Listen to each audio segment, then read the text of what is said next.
오늘은 비만약 그중에서 식욕 억제제를 매일매일 꾸준하게 복용하는 방법이 아닌 새로운 복용 방법 두 가지에 대해서 알려드리려고 합니다. 첫 번째는 간헐적 복용 방법인데요. 복용과 휴약 기간을 반복적으로 하는 방법으로서 예를 들면 한 달은 매일 복용하고 그 다음 달에는 복용을 중단하는 것을 반복하는 방법이고요. 두 번째는 비상약 복용 방법인데요.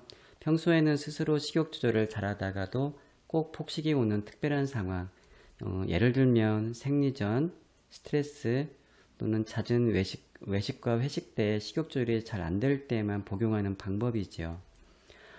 제가 이런 두 가지 좀 특별한 복용 방법을 알려드리려는 이유는 비만약의 도움이 정말로 꼭 필요한데 비만약 복용을 최소로 하면서 지속적인 부작용에 대한 걱정을 덜어드리려고 하는 것입니다. 실제로 이런 간헐적 복용 방법에 대한 연구가 두 가지가 있었는데요. 첫 번째는 시부투라민 즉 리덕트리라고 지금은 판매되지 않고 있지만 한때 유명한 비만약이 있었는데요.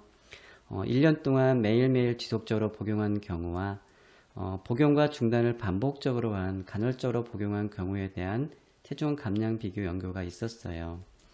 1년 동안의 결과를 보면 간헐적으로 복용을 하더라도 중간중간 뿐만 아니라 1년 후 장기간에도 체중 감량 차이는 없었습니다. 부작용 발생도 두 방법에서 비슷하였고요. 두 번째 연구는 현재 가장 많이 처방되고 있는 식욕 억제제인 눈사람 모양, 나비 넥타이 모양의 펜터민으로 연구한 논문인데요.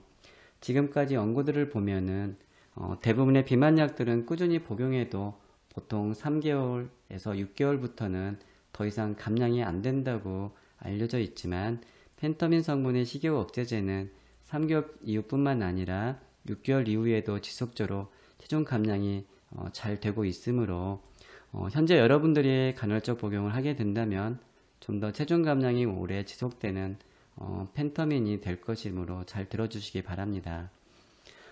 결과를 보면 간헐적 복용을 하더라도 중간중간에 체중 감량 차이도 없을 뿐만 아니라 36주 그러니까 9개월 후에도 여전히 체중 감량 차이는 없었습니다.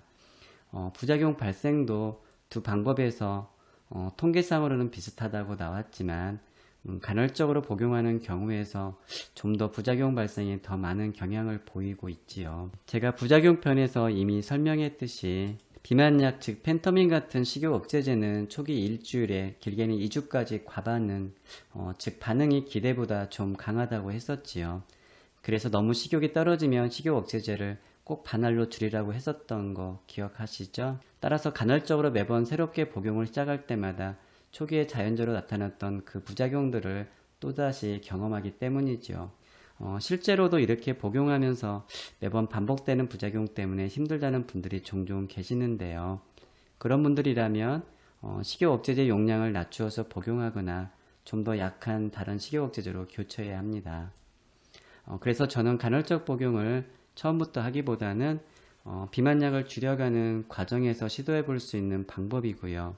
또 한 가지는 평소에는 식욕 억제에 도움 없어도 스스로 식욕 조절이 가능하지만 개개인마다 반복적인 폭식 상황이 있지요. 그런 반복적인 폭식 상황에서만 시도해 볼 수 있는 방법일 수 있겠다는 생각이 들어요.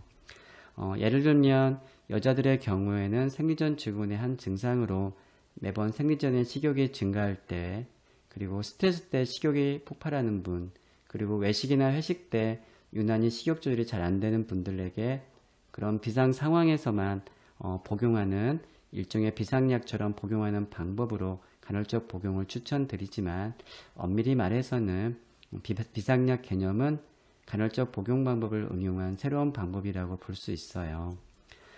그리고 간헐적 복용 방법이 실패하지 않고 효과적이기 위해서는 중간중간 복용을 하지 않는 동안에는 반드시 스스로 식욕 조절을 할 수 있어야 합니다. 특히 식욕 조절이 스스로 안 되게 하는 대표적인 경우인 불규칙한 식사 시간과 지나치게 적은 양의 식사를 해서는 안 된다는 말이지요. 비만약인 식욕 억제제를 간헐적으로 또는 비상약처럼 복용할 수 있다는 것을 새로이 알게 된 분들이 대부분일 거예요. 실제로 관련 논문들도 있으므로 단순한 내피셜이 아닌 내용입니다. 비만약을 최소 복용하면서 체중 감량에 도움을 받고자 하는 분들이라면 한번 시도해 볼 수 있는 방법이라고 생각됩니다. 저도 실제로 제 환자분들한테 이런 식으로 약을 감량하거나 최소로 복용토록 하고 있고요. 앞으로도 부득이하게 비만약을 복용하는 분들이 체중 감량에 효과적이면서 비만약을 안전하게 복용하시다가 빨리 비만약을 줄일 수 있는 다양한 노하우를 알려드릴 테니까 구독 후 잘 따라와 주시기 바랍니다. 저는 누구보다도 여러분들이 빨리 비만약 없이 스스로 체중 감량을 잘하기를 바라고 있습니다. 잘 들어주셔서 감사합니다.